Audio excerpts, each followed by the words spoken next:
बुलेटिनची सुरुवात करूया मनोज जरांगे यांच्या संदर्भातले अपडेट घेऊन। मनोज जरांगेंच्या प्रकृतीची डॉक्टरांनी तपासणी केली आहे।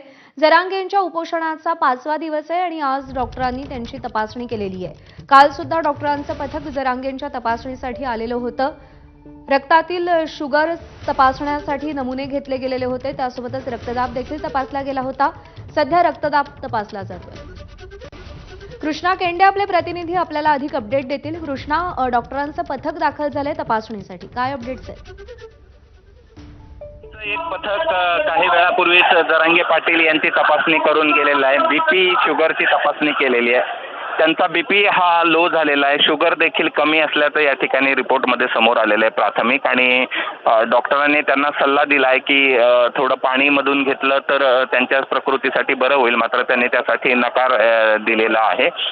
काल रात्री डॉक्टरांचं एक पथक आलेलं होतं, मात्र त्यांच्यावरती त्या असलेल्या किट आणि त्यातले येणारे रिपोर्टवरती ते संतापले होते। मात्र डॉक्टरांनी आज त्यानंतर तपासणी केलेली आहे आणि त्यांना पाणी घेण्याच्या सूचना केल्यात, मात्र त्यावर त्यांनी नकार दिलेला आहे।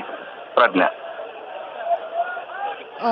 डॉक्टरांनी जी तपासणी केलेली आहे त्यातून त्यांच्या प्रकृती संदर्भातले अपडेट्स तर आपल्याला कळत राहणारच आहेत। कृष्णा, धन्यवाद दिलेल्या माहितीसाठी। तर सध्या आपण दृश्य पाहतोय, सध्या त्यांचं ब्लड प्रेशर चेक केलं जात आहे। रक्तातली साखर तपासण्यासाठी, शुगर टेस्टसाठी त्यांचं रक्त देखील घेतलं गेलेलं होतं।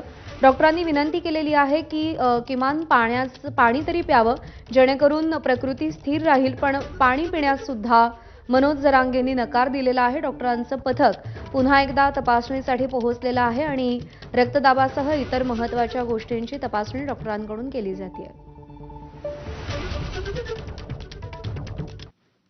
आणि सातारा हैदराबाद गॅझेटियर लागू केल्याशिवाय मुंबई